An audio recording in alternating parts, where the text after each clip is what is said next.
আসসালামু আলাইকুম। দূরে কাছে যে যেখানে বসে এই মুহূর্তে ভিডিওটা দেখছেন তাদের সবাইকে মাহফুজা কিচেন বিডিতে ওয়েলকাম। আজ পোয়া মাছের দো পেঁয়াজা করব বা ভুনা করব, যে যেভাবে বলে। লুকসটা দেখেন, অসম্ভব সুন্দর হয়েছে, খেতেও খুব মজা হয়েছে। দেখতে যতটা না ভালো হয়েছে, টেস্টে অনেক অনেক মজা হয়েছে। তো একদম সিম্পল রান্নাটা। আমি কিভাবে আজকে পোয়া মাছের দো পেঁয়াজাটা করেছি সেটা এখন আপনাদেরকে দেখাবো।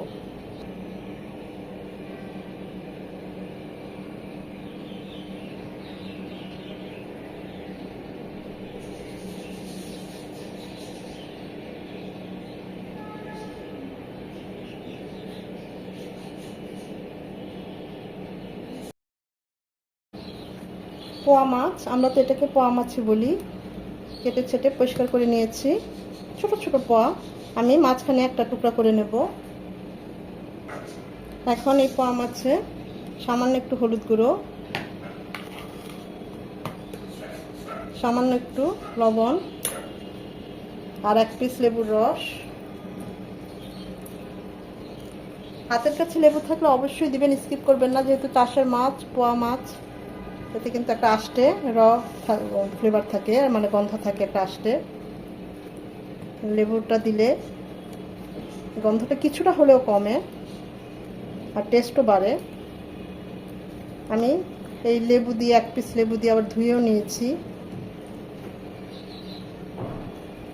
পোয়া মাছ বেগুন দিয়ে চচ্চড়ি ভিডিও আমার চ্যানেলে দেওয়া আছে, চাইলে দেখে নিতে পারেন। অসম্ভব ভালো হয়েছে ওই ভিডিওটা। আজকে দো পেঁয়াজা করবো, রেস্টে রাখার কোনো দরকার নেই। অন্য অন্য কাজ করতে করতে আমাদের 3 থেকে 4 মিনিট এমনি রেস্ট হয়ে যাবে। আমরা এখন চুলায় চলে যাব। মাছগুলো ভাজার জন্য দিয়ে দিচ্ছি সয়াবিন তেল। প্রতিদিন এই টাইম হইলেই, 1টা বাজলেই দেখবেন এরকম বৃষ্টি নেমে আসে, আবার কিছুক্ষণ পর চলেও যায়।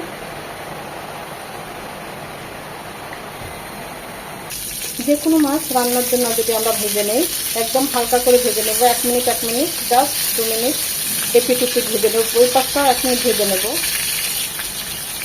বেলের মাছ, পোয়া মাছ, এগুলি খুবই সফট, খেতে খুবই সুস্বাদু। যে কোনো কিছু দিয়ে রান্না করি না কেন খুবই ভালো লাগে। ধুনঝুল, ঝিঙ্গা, বাইনে দো পেঁয়াজা বা বেগুন দিয়ে চচ্চড়ি করলে অসম্ভব ভালো হয়। একটু সফট মাছ, সফট তরকারি হলেই ভালো হয়।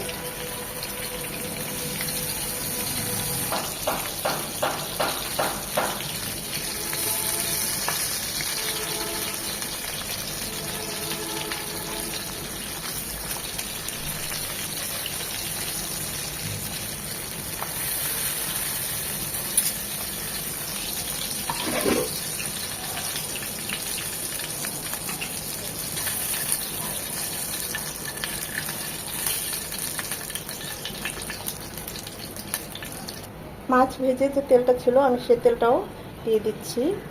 এতে মাছের ফ্লেভার আছে, মশলার ফ্লেভার আছে।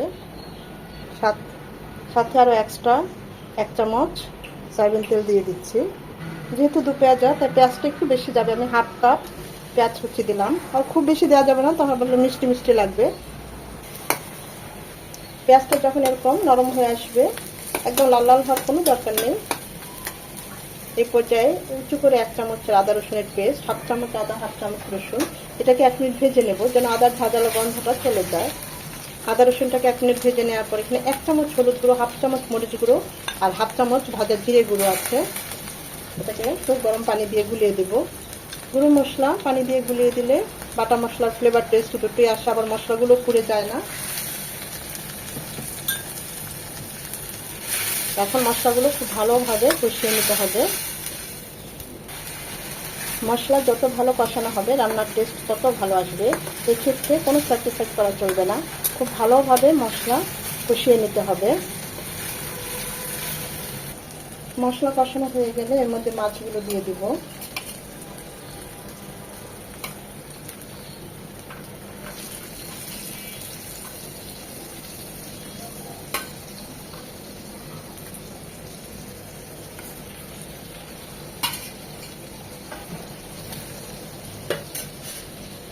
প্লেটটা ধুয়ে 1 টেবিল চামচের মতো পানি দিয়ে দিচ্ছি। প্রথমে ঝোলটা দিচ্ছি না, মশলার সাথে মাছগুলো একটু কষিয়ে নেব 2 থেকে 3 মিনিট। আমার হাতের কাছে আজকে টমেটো নাই, টমেটো থাকলে এই পর্যায়ে একটা টমেটো চিকন চিকন করে এভাবে দিয়ে দিবেন। বেশি নাড়াচাড়া করা যাবে না, মাছগুলো খুবই সফট, ভেঙে যেতে পারে। 2 থেকে 3 মিনিট কষিয়ে নেব। আর খেয়াল রাখতে হবে নিচে যেন লেগে না যায়।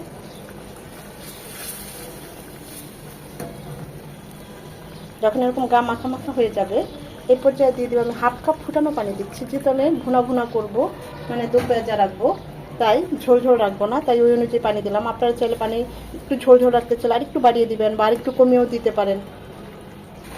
দিয়ে দিব স্বাদ অনুযায়ী লবণ, 1/2 চামচ ভাজা জিরে গুঁড়ো, 4-5টা কাঁচামরিচ মাঝখানে কেটে দিয়েছি, ঝালটা বের হবে। এখন এটা কুক হবে 7-8 মিনিট। মাঝে অবশ্যই আরেকবার নেড়ে দিতে হবে। টেস্ট করেছি, সব ঠিক আছে। যেহেতু মাছগুলো ঝোলের মধ্যে ডুবে আছে তাই আর উল্টে দিলাম না। এটা হবে আরও 4 থেকে 5 মিনিট।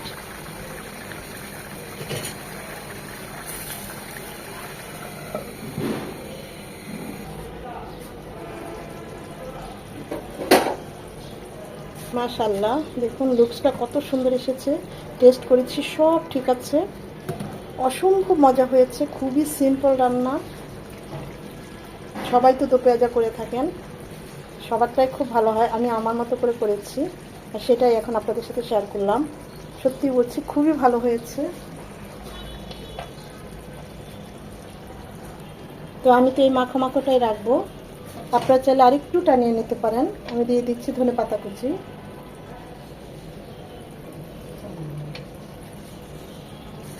এখন চুলাটা অফ করে দিলাম।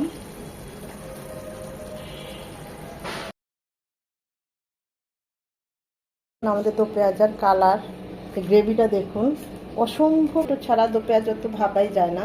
আমার হাতের কাছে আজকে ছিল না। আপনারা অবশ্যই একটা টমেটো দিবেন, এতে আরও টেস্ট বাড়বে, খুবই ভালো লাগবে।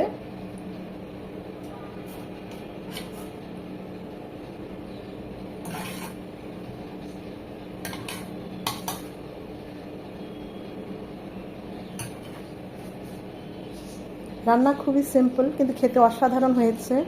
অল্প মশলা অল্প তেলে চেষ্টা করেছি, আমি এভাবেই করি। টমেটোটা থাকলে আর কি একদম সোনায় সোহাগা হতো।